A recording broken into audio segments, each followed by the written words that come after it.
Well, balita sa Pilipinas tungkol sa OFW na nakulong sa Kuwait.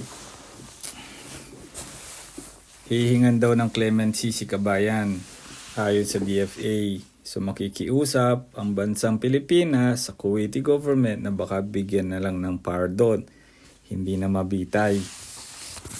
Well, hindi ako sigurado kung papayagan niya ng kamag-anak ng mismong nanay, tatay nung bata, no? Kasi Sharia law, alam naman natin na kapag kaganyan yung ginawa, kailangan mo mapapayag yung pamilya nung biktima sa pardon. At kasabay nito, yung pamilya din ng kababayan naman nating napatay sa Kuwait, ano kaya ang magiging reaksyon nila at desisyon sa Kuwaiti na nakapatay sa kabayan nating OFW? Mag-pardon din kaya o blood money?